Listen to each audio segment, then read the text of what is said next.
You're listening to The Hit List with me, Numi, and I'm joined by Nina Nesbitt. Hello. Hello, how are you? I'm good, thank you. How are you?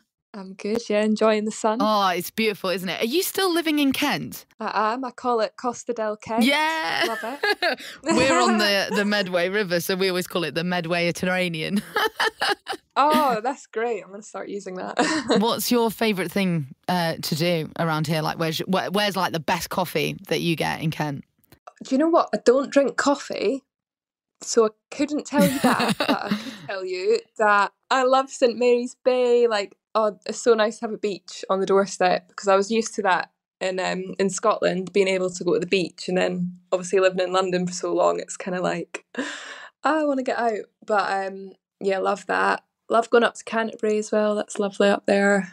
Yeah, so many little gems. I imagine the beach here in Kent is a little bit of a different vibe to a Scottish beach. Do you know what? I couldn't believe it. The first time I went down to St Mary's Bay, I was like, I actually feel like I'm in Spain. Yeah. Loving it. It's mad, isn't it? Especially when the weather's like this. You're just like, am I in England? Yeah, literally. Went swimming last year. It was great. Yeah, and you filmed an acoustic of one of your songs, didn't you, at St Mary's Bay? I did, yeah. Yeah, I did, for a song called Summer Fling that came out last year. Have you found that moving to like a completely different part of the UK has changed your writing process? You know, have you noticed the difference from when you started at home to living in London to now living in Kent? Yeah, like I write a lot more by myself. I have a lovely view of the field. It's just very inspiring, and I can the best thing about living here is that I can play music until whenever, because there's no, like, you know, close neighbours like in London. Everything's so cramped, so it's nice to be able to just create whenever. Yeah, you know, you're not going to be annoying anyone at 2:00 in the morning when you're like, oh, I could do with filming a TikTok now. Exactly. And what's your favourite thing to do when we have this beautiful British weather? What's your favourite thing to do in the sun? Well, we have a garden here, and that's the first time I've had a garden in like a long time. So I like to just lie on the grass, nice, and get a tan, and just, you know, feel a bit more golden, feel a bit more, you know, hot girl summer. Scott girl summer.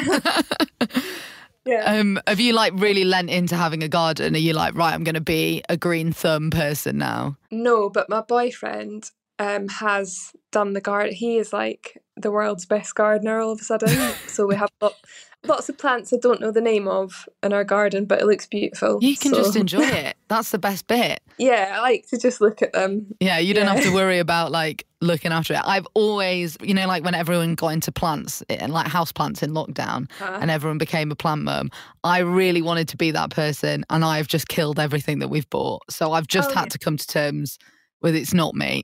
Yeah, no, same. I tried with 2 plants inside the house, and I killed them both, so it's not happening. Yeah, so I'm gonna have to get someone to do to be my gardener partner as well.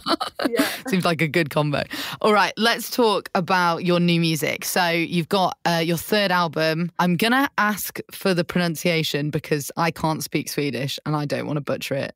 Okay, well, I'm still learning, but that album is called Älskar. Yeah, basically I'm half Swedish. My mum's Swedish, my grand's Swedish. Spent a lot of time over there, and I made a lot of the album over there.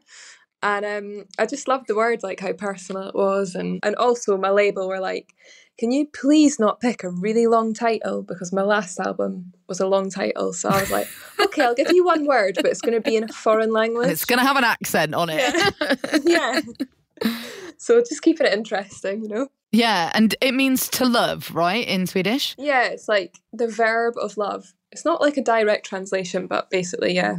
If you say I love you, you say jag älskar dig, which means I love you. This is great. I feel like I'm learning more than my Duolingo session. Oh, I love Duolingo. So it's about the verb of loving. Is that how you would describe what the album is about? Is that kind of the main heart of it? Yeah, well, I was originally going to write it about my relationship, and then my boyfriend was like, can you please not expose our relationship to the world? And I was like, yeah, it's a bit weird. So it's basically just about love and like all its different forms, whether it be romantic or friendship, family, self-love. It's kind of just about, that's like the loose theme. And what's your favourite song on the record? Oh, it changes depending on what mood I'm in, because I have like really miserable ones and then I also have really happy ones. So if it was today, I'd probably pick a happy one, and it would be maybe No Time for My Life to Suck. I love that as a mantra, by the way. I think that is just so... I want to live my life with that. Yeah, I think we all need it this summer, don't we? Yeah. It's like we've been waiting too long. Yeah. It's time to go.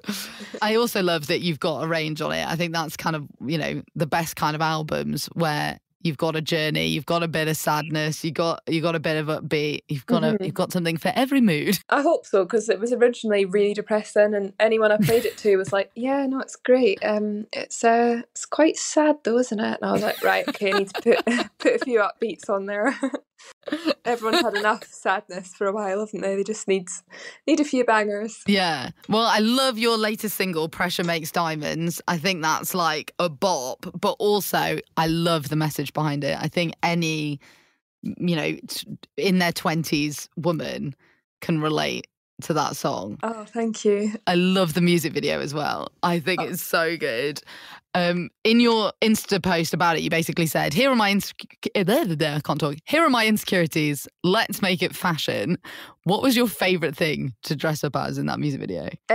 Probably the chicken fillet thing. Like I don't know if you know, or anyone who's listening knows, like, when I was younger, I used to put chicken fillets in my bra, not actual chicken, like they're just called that. Yeah. Because I never really grew a set of boobs, so I was like, great, I'm gonna have boobs tonight. And it's just a bit of fun, like it's just taking the mick out of yourself, really. And then I think like if you are self-conscious about something, or you feel like something's a flaw, it's like just try and see it in a funny way, or just try and change how you feel about it and own it. So that's kind of what the video is about. It's very, very chaotic and a bit wild, but it was fun to film. I love it so much. Do you still have the 80 pairs of chicken fillets? Are you trying to give them out to everybody? Yes. So the funny thing is, my manager went and got some in London because we couldn't find any anywhere. And obviously, they're quite expensive, so she planned on handing them back. And when she took them back, they were like, "Sorry, these have obviously been worn. Like we can't take these back." So, and I have a drawer full of 50 chicken fillets. Who needs a boob job, You're ready to go. You can switch them up every day. I think you should sign them and give them out with the album. This is a great idea. Because, people are doing cassettes now, people are doing vinyls, but is anyone doing signed fake boobs? No. I mean, are they? I don't think so. I could be the first. I'm wearing my Nina Nesbitt merch tonight, but you're not in a t-shirt. Nope, I've got the fake boobs in. Love it. Great promo. No one can see it. Yeah, okay, actually that might be where it falls down a little bit. So speaking kind of promo, I love your TikToks where you go and drive to a fan and play them the song for the first time, or one of your songs for the first time. Yeah. What's been your favourite reaction? I had a really interesting one last week or the week before. I went to London to drive to see this guy. He's from a little village in China, and he was so sweet. He brought this traditional Chinese instrument. Yeah. I'm probably pronouncing it wrong, but it's spelt like an erhu. Yeah. And it's basically like a really skinny violin.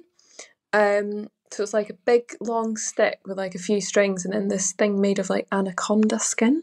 Wow. Yeah, it was wild. And he was like, "I've got something for you. I've got something prepared." And he brings out this instrument and plays one of my own songs from the last album on it. And it was so cool, such a surprise. That's amazing. You never know who's going to be getting in your car, So that was nice.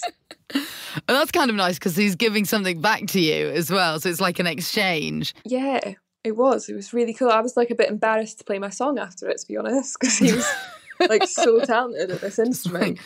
Actually, you've stolen my thunder. Yeah. Get out the car. That's amazing. We're coming back to doing things again that we haven't done in a while. You are playing festivals this summer and you have a headline tour in November. You're playing in Brighton on the 14th of November and London on 15th, which is closest to us here in Kent. What are you looking forward to most about being back? I'm just excited to like get out there and see real people again. I think, you know, you can be on TikTok and Instagram or whatever, and you can have like thousands of people liking your post, but it just doesn't feel real until you're actually in front of physical human beings, and then you're like, oh, people listen to my music. That's really cool. So I'm excited for that, and just to see like how the new album connects as well, because obviously I haven't been able to play shows much while making it, so I haven't really had any like, you know, feedback or seen how the songs have been connecting, so I'm really excited to see that as well. Yeah, getting a bit of you haven't been able to do any test runs. Literally, I'm going in blind, so yeah.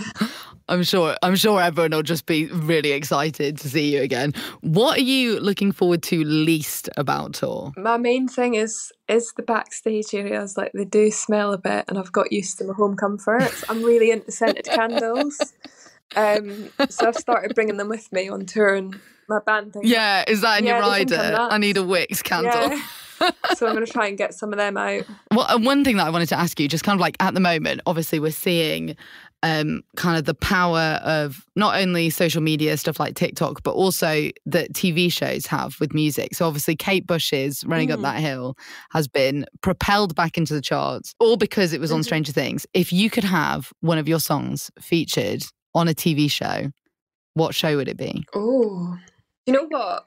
I am just going to be really shameless and say Love Island, because yes, it always does wonders. It does. It really does. I've had a couple of plays on there, and it's always got me a load of new listeners. So yeah, and I am watching it this year as well, so that would be pretty cool. Well, you said your album's got some highs and some lows, and I think, you know, that's basically it on Love Island, isn't it? Either you've got to have like a big banger that they can use when they're dancing or when someone's walking into the villa, or you've got to have the sad piano ballad when they're making a teary goodbye or they're being fobbed off. That's my favourite part. To have a ballad featured would be pretty cool. Just in a heartfelt moment. Yeah. Maybe they'll fly you out and you can play there live. They've done that before, haven't they? That'd be great. Wouldn't mind another holiday, I'll tell you that. So, I'm ready to go, guys. Producers, just give me a call whenever you need me. Ready. All right, we're going to play your new single now. So can you introduce it for us? Yeah, this is Nina Nesbitt with my new single, Pressure Makes Diamonds, on KMFM.